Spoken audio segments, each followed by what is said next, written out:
national team, Mr. James Kwesi Appiah, distinguished statesman and senior sports figure, and chairman of the Kwesi Appiah Foundation, Nana Sambru Butler,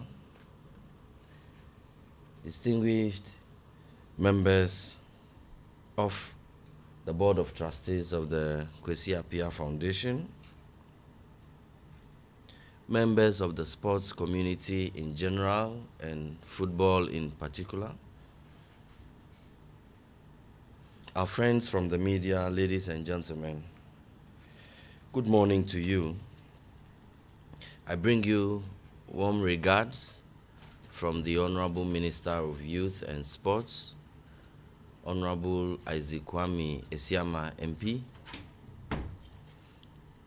and he wishes for me to profusely apologize to the head coach, distinguished members of the board, for his inability to be here in person because of equally important engagements that he has to attend to.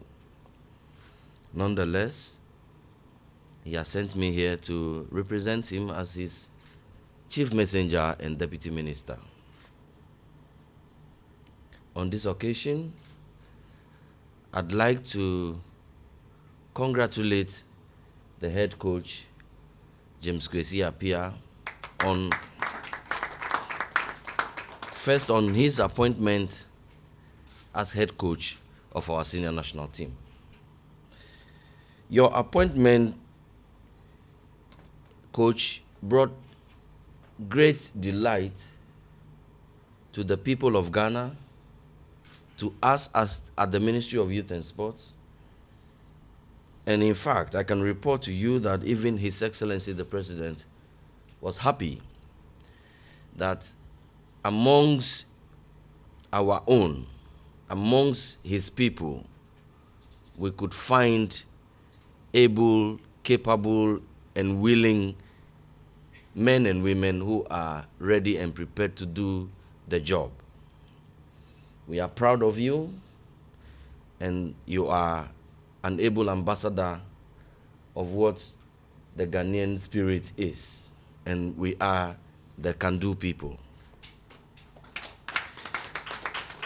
I also wish to congratulate Nana Sambru Butler and the other distinguished members of the board for your selection to be part of this noble idea.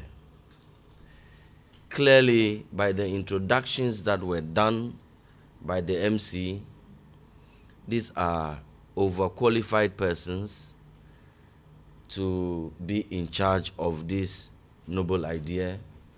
And we at the Ministry of Youth and Sports are more than convinced that you have what it takes to ensure that the vision and the mission of the foundation is achieved.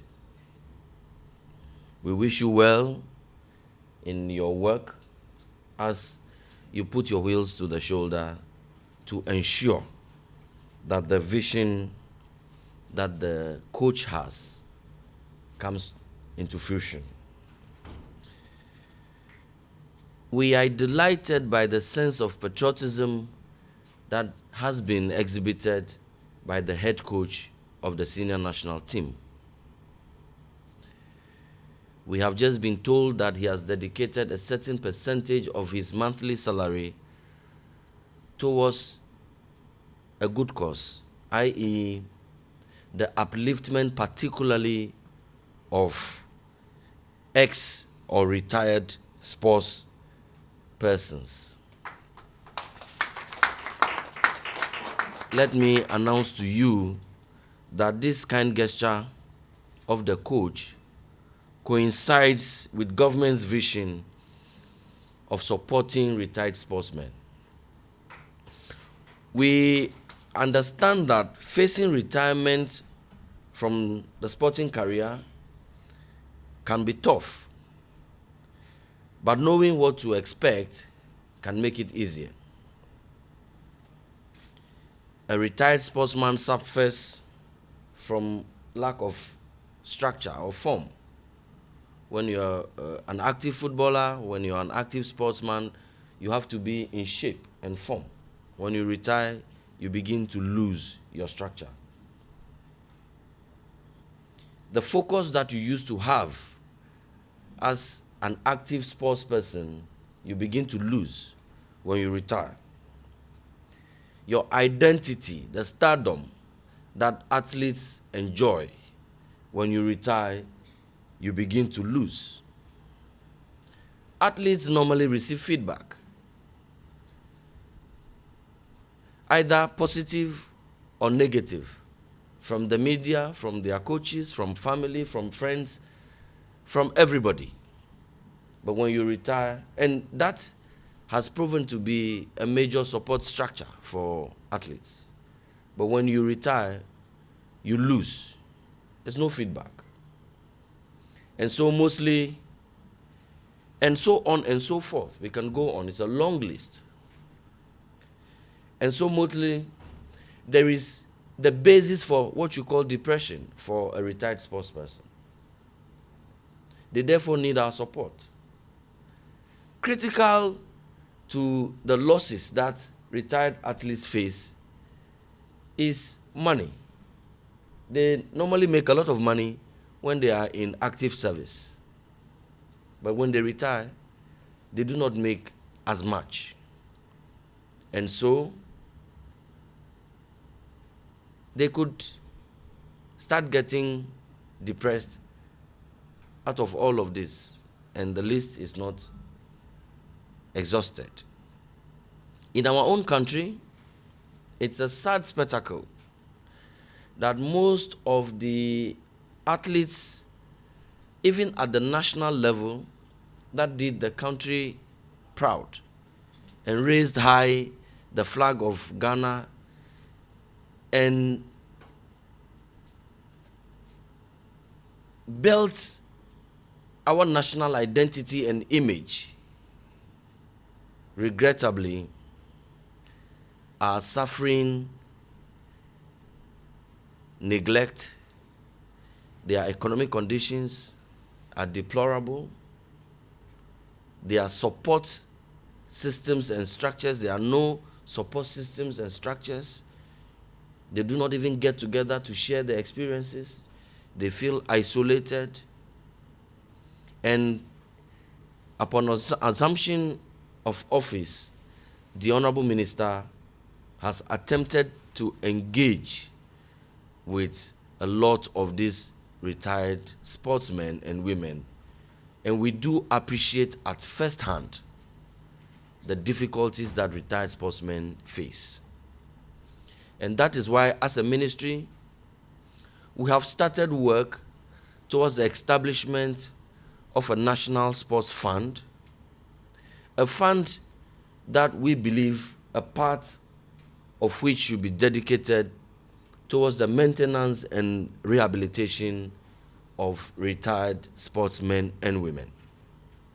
And that is why I said that this kind and noble gesture of the head coach of the senior national team coincides with the vision of government.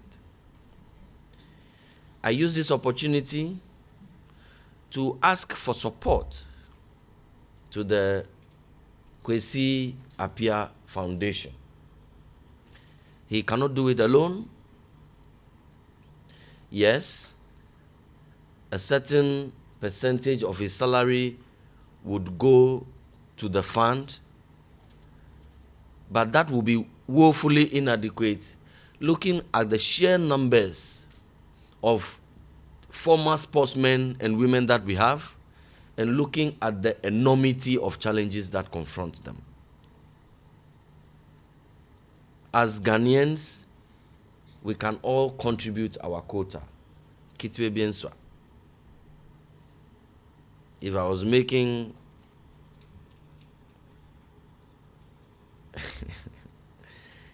I ask all of us private businessmen, individuals, to contribute generously to the Kwesi Appiah Foundation. It's a worthy cause. It's a good cause.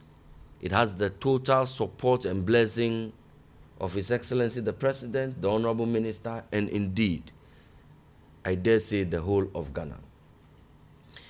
The gentleman, Coach Kwesi Appiah, like you have seen, is a man of few words but a lot of action.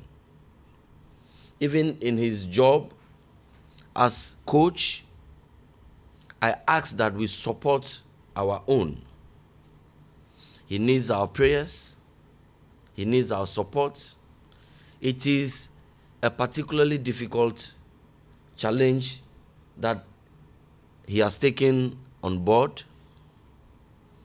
We do believe in his capacity and the capacity of the entire technical team of the national team and the playing body to even qualify Ghana for the World Cup, even though we know that our standing today is quite precarious. It's a difficult job. We are, coach, how many points behind Egypt? 5 points behind Egypt. But we are confident in your capacity and the capacity of your technical team and the playing body to qualify us even within these trying and difficult circumstances. It is unfortunate that both you as coach and us as a ministry have inherited the situation that we face today. But that is why the best have been called to rescue the situation. The Honorable Minister remains committed, and we encourage you to do what you have to do to make this country proud again. On this note, after having said these few words, I'd like to once again congratulate you, and I thank you very much.